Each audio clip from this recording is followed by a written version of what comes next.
अस्सलाम वालेकुम dear friend. आज के इस वीडियो में हम सॉल्व करेंगे सीटीईटी पेपर जो 21 जनवरी को हुआ। पेपर फर्स्ट है ये, और पेपर फर्स्ट के लैंग्वेज वन जिन्होंने लिए है उर्दू, जो लैंग्वेज फर्स्ट चूज़ किए थे, उसके देखते हैं हम 15 क्वेश्चन। तो 106 से ये क्वेश्चन स्टार्ट होते हैं। तो मैं डायरेक्ट आंसर बताती हूँ, एक्सप्लेनेशन हम बाद में क्लास में देखेंगे। दर्ज झेल जुमलों के हवाले से कौन दुरुस्त नहीं है। तो ये जो पीडीएफ बनाई हूँ मैं, सॉल्व किया हुआ पेपर है दूसरों का, तो उसी पे हम कर लेते हैं। तो आंसर होगा ऑप्शन नंबर सेकंड, लफ्ज़ों और जुमलों की साख्त को याद करना। डायरेक्ट आंसर देखेंगे अभी के वीडियो में से।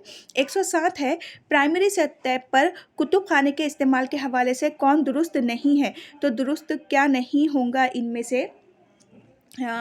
कुतुब खाने को सिर्फ किताबों का ज़ख़ीरा ही नहीं समझना चाहिए, बल्कि और क्या समझना चाहिए। तो इसके लिए आंसर होगा, एक ऑप्शन नहीं दिख रहा हमारा, ऑप्शन नंबर 4।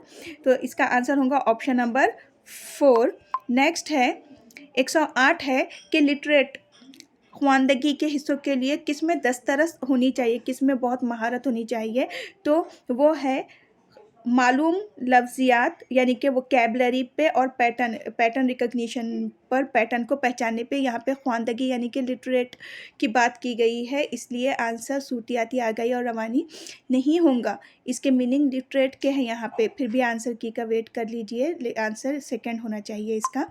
नेक्स्ट क्वेश्चन है, देखिए इसमें एक्सप्लेनेशन नहीं ले रहे, हम सिर्फ आंसर देखना चाहते हैं कि कौन कौन से इसके करेक्ट आंसर थे, और आंसर की का वेट करेंगे और उसके हिसाब से फिर आप मैच कर लीजिएगा इसको। 109 है कि क़वायद की मौजू वहाँ मौजू होना चाहिए, मौजू तदरीस के हवाले से कौन दुरुस्त नहीं है। तो क्या दुरुस्त नहीं होता है, कभी भी याद करवाना, उसूलों को याद करके क़वायद की आमोजिश करना। फोर्थ आंसर होगा। 110 है यहाँ पे, ख्वानदगी की तदरीस का वो तरीक़ा जो सिर्फ जो हुर्फ और आवाज़ के माबैन रिश्तों पे ज़ोर देता है, वो क्या कहलाता है। वो फ़ोनिक यानी कि सूती तदरीस यहाँ पे दिया गया है, या सूती तरीक़ा कहलाता है। ऑप्शन नंबर 4 राइट आंसर होगा। 110 है, 110 रिपीट हो रहा है। 111 है, एक उस्ताद तीसरी जमात के तलबा से कहता है कि वो इस्म नकरा के मुतालिक 5 सवालात अपने साथियों से करे, इस तरह की सरगर्मी क्या कहलाती है। तो देखिए, कहीं अगर आपको मीनिंग कुछ चीज़ के पता नहीं है तो यहाँ मैंने इंग्लिश में लिख दी। वो क्या कहलाती है, ज़बानी रवानी की मश्क के लिए उस्ताद ये सरगर्मी बच्चों को करा रहा है, यानी कि फ्लुएंसी के लिए करा रहा है।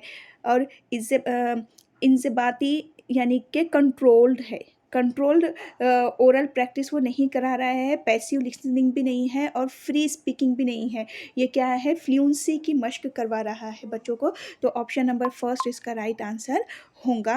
नेक्स्ट है 112, ये तीसरी जमात का उस्ताद अपनी क्लास में एक रीडिंग कॉर्नर बनाता है। तलबा की किताबों के इंतखाब में सबसे पहले किस सवाल पे वो गौर देगा। तो वो ये देखेंगे कि ये उनके हुसूल के मुताबिक है या नहीं। तो ऑप्शन नंबर 3 राइट आंसर होगा। 13 का है, दर्ज झेल में से कौन सा तरीक़ा आमोज़गारों के असल मकसद यानी कि असल ज़िंदगी के हालात में ज़बान के इस्तेमाल के हुसूल में माविन होता है। तो वो तरसील का तरीक़ा है, कम्युनिकेशन मेथड है। 114 है, उस्ताद आमोज़गारों से अपने वर्क बुक बदलने और अपने साथ के काम को जांचने के लिए कहता है, इसका मकसद क्या है। तो वो डेवलप कर रहा है किस स्किल को, पीयर डेवलपमेंट स्किल को देख रहा है, हम जोलियों की इस्लाह की महारत को वो फ़रोग़ दे रहा है। तो ऑप्शन नंबर 4 राइट होगा। बच्चे बुनियादी सतह पर आमोजिश में ज़्यादा मशगूल होते हैं जब वो आमोजिश अपने हवासे खमसा सेंसरी ऑर्गन्स का यूज़ करते हुए बरतेंगे और एक्टिव पार्टिसिपेट होंगे। तो ऑप्शन नंबर 2 राइट होगा। 116 है, 5वीं जमात का तालिब इल्म कहता है कि अपना काम टीचर के पास जमा करने से पहले आखिरी बार मतन की सेहत और क़तियत चेक कर ले। तो वो प्रूफ रीडिंग है।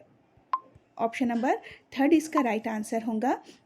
नेक्स्ट है, दर्ज झेल में से कौन सा तरीक़ा ज़बान के क्लास में मुक़ामी ज़बान के इस्तेमाल की हौसला अफजाई नहीं करता है। तो वो रास्त डायरेक्ट मेथड है। एक उस्ताद दूसरी जमात के तलबा के लिए मुख्तलिफ़ तदरीसी आमोजिशी मवाद TLM इकट्ठा करना चाहता है, इनके इंतखाब से के लिए कौन सा मेयार दुरुस्त नहीं होगा। तो वो होगा ऑप्शन नंबर 4।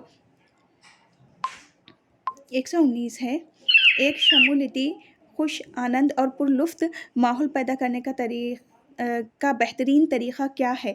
तो इसका आंसर होगा ऑप्शन नंबर थर्ड। अब देखिए, क्योंकि आप फ़ास्ट आंसर ही जानना चाहते हैं, अभी एक्सप्लेनेशन नहीं चाहते, तो इसलिए हम डायरेक्ट यहाँ पे आंसर देख लेंगे और एक्सप्लेनेशन जब हम पूरा पेपर स्क्रीन पर सॉल्व करेंगे तो तब देखेंगे। तो मैं डायरेक्ट ही सिर्फ आंसर बता रही हूँ आपको।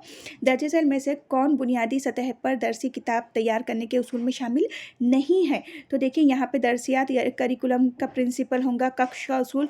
कक्ष यानी कि प्रेजेंटेशन को कहते हैं। प्रेजेंटेशन के प्रिंसिपल पे होगा कॉन्क्रीट प्रिंसिपल, ठोस पे होगा, टेक्नोलॉजी पे नहीं होगा, इसलिए आंसर होगा हमारा टेक्नोलॉजी। और कक्ष के मीनिंग प्रेजेंटेशन के होते हैं। तो ये हमने 120 ये लास्ट वाला क्वेश्चन था। असर इंस्टीट्यूट से महा टीटीए 2024, अभी आपको पता है कि महा टीटी एग्ज़ाम होने वाला है, आईबीपीएस पैटर्न के हिसाब से होगा ये। इंग्लिश और उर्दू मीडियम दोनों ही की ऑनलाइन और ऑफलाइन बैचेस स्टार्ट हो जाएंगी। 22 जनवरी से ऑनलाइन होंगी ये टीचमेंट ट्यूशन ऐप पर, जिसके टाइमिंग दिए गए हैं, और ऑफलाइन के एड्रेस पर होंगी।